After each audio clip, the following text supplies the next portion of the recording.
it has kept us in submission to them for entirely too long. And we're sick of it now because are they nice? No. Thanks to Bounding Into Comics for this right here. They came out with this. Is BBC gaming presenter Jules Hardy calls for current Sweet Baby Inc. Discourse to end with a, quote, final purge of ideological opponents from the medium. Now, that is absolutely horrific, to say the least. And this is where it comes from. This is from a tweet from Black Girl Gamers, who, if you recall, we actually are familiar with. I believe this is the same lady, if I do say so correct. If I do say so, Welcome, fellow gamers. There she is. Trinidad Black says, and we'll kind of go to the origin of this here. So they were talking about how they never worked for Sweet Baby Inc. and you saw Black in consulting and decided to put them all together. Sounds like racism. Oh, they're very quickly. We're not stopping having fun. And then she responded with, can we all agree that for round 2 of quote unquote this, it can be the final purge of these kinds of gamers? It's 2024, and I've been arguing about this for decades. Can we have a last full detox of these dude, so we can get back to the positive gaming community we have been creating?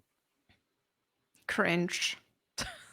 I would like to know what she's been arguing for decades, because when I was on the original Xbox Live with the original Xbox, I was welcomed with open arms. If somebody was making fun of me, they were making fun of their best friend too. And I felt so whole every time I played Halo or Call of Duty or anything else online.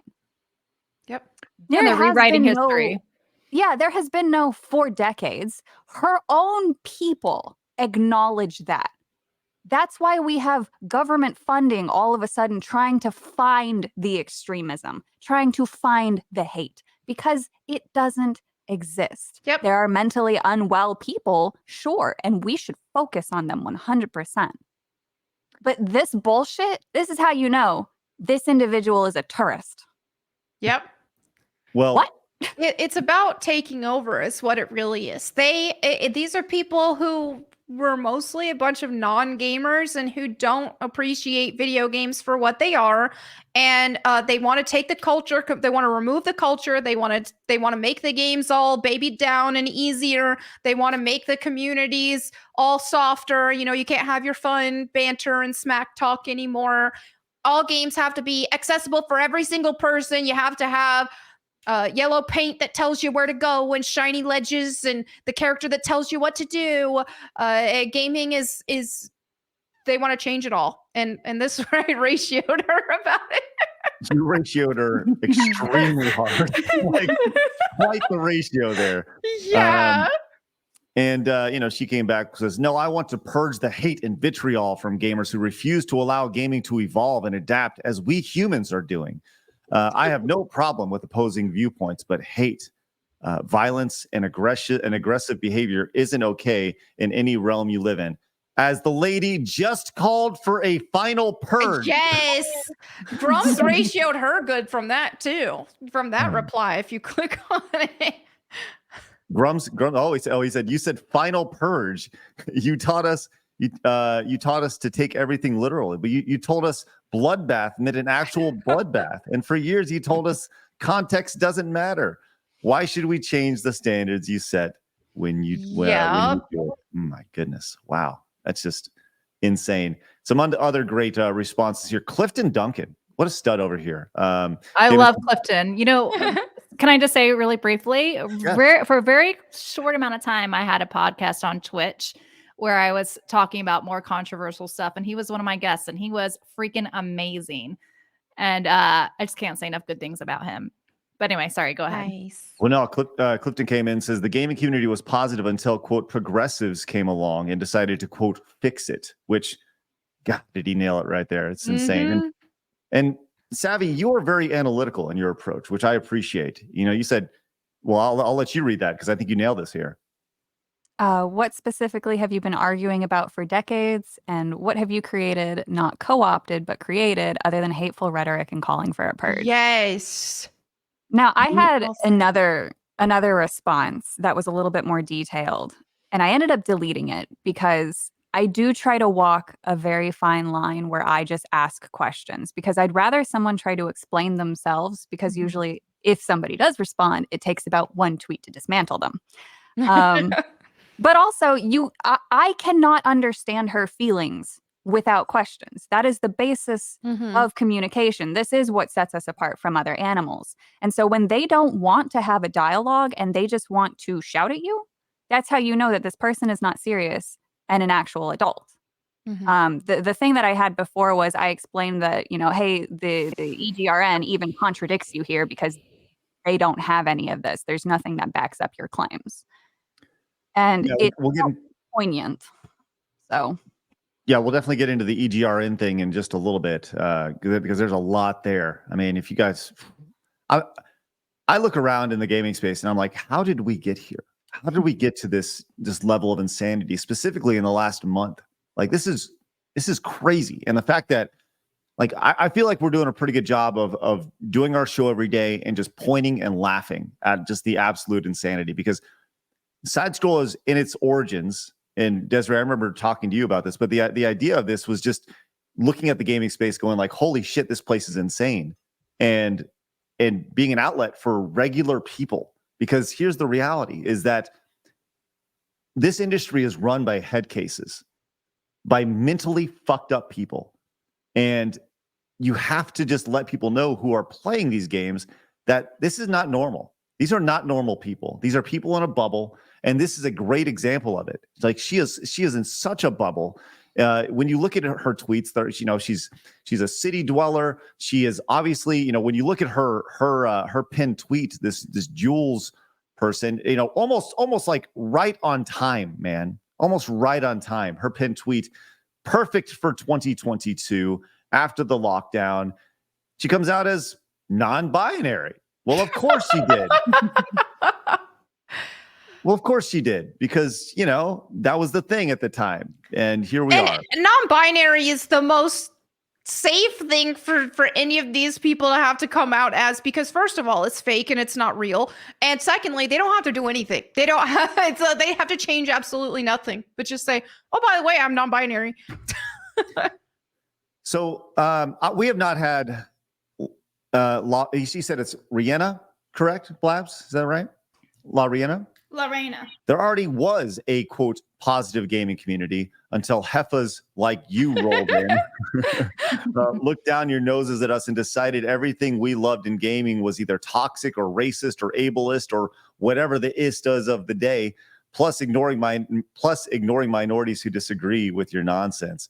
Which I like just to point out that Lorena is black, just happens to be black. Mhm. So it's amazing to see. Like it always comes back.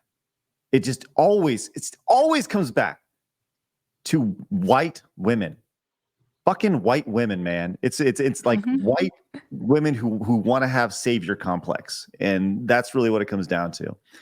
And I thought this was really interesting. Obviously I've been over the last week talking about how we need to take games back, and I think she is a perfect case study of this. As when you look at her timeline, it has wonderful things like this: her appearing at the Game Awards with her crazy piercing through her septum and her stuff, and sure enough, here she is with a red carpet award. Right? These are the people who are deciding the quote unquote best games of the year. This is the issue. Here she is at the British Academy of Video Games Award.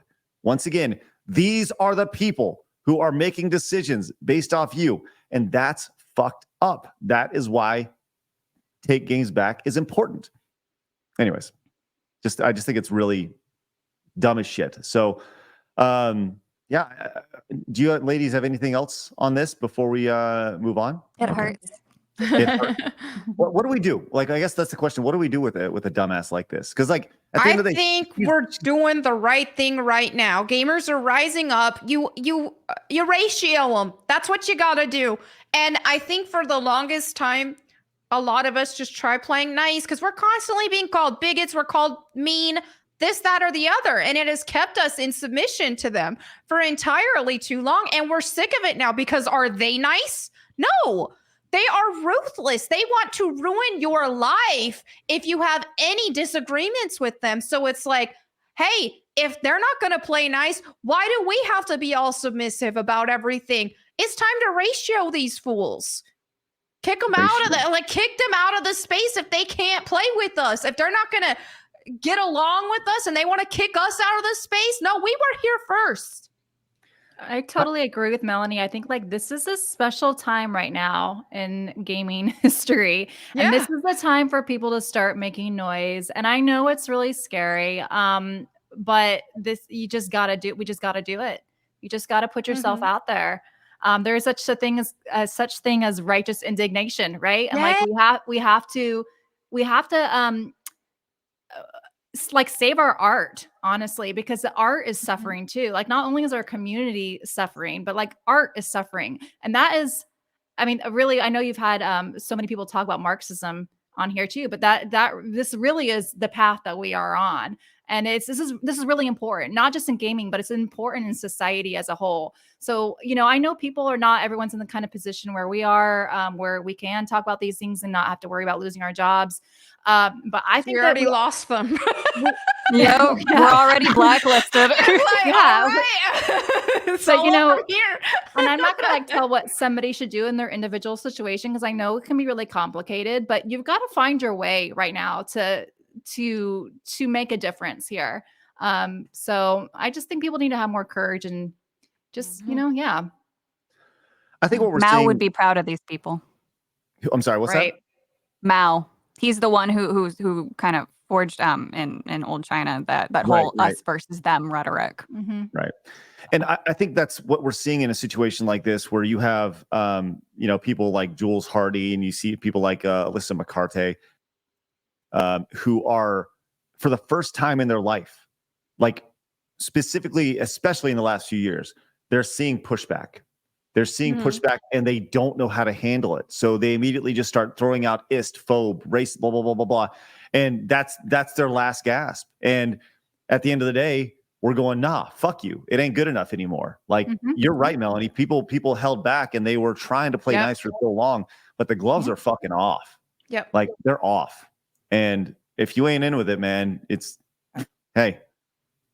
going down. It's going down. You're either with us or against us, you know? And there's way more who are with us at this point, for sure. And I genuinely believe too, just making them explain themselves is the best possible thing any average person can do. Just pick a part of their tweet and say, hey, can you explain this further? And if they don't respond, and there's tons of people asking that question, it's telling. Yep.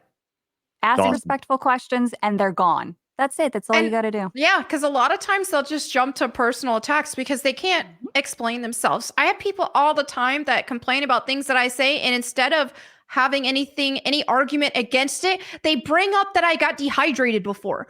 It's so unrelated. It's like, yeah, well, a little over a year ago, I got dehydrated and I went to the ER for dehydration. And it's like, I'll talk about it. Oh, this is ridiculous. Like how you're inserting all this ideology into gaming. And their reply is a screenshot of me at the ER. Oh, you went to the ER for being dehydrated. Okay. What is Gotcha. that? Why would they do that though? Because that's terrible. I know. It's like they don't have any argument. Their entire ideology and all of that is so ridiculous. They can't defend it. So it's like, oh, okay, let me just throw it in your face that you went to the ER for dehydration before. Okay. Fucking insane. Oh, says the person who gets triggered from a fucking alarm clock probably and doesn't have a fucking 9 to 5. You can't fucking make a phone call, but we're going to make fun of somebody who was dehydrated.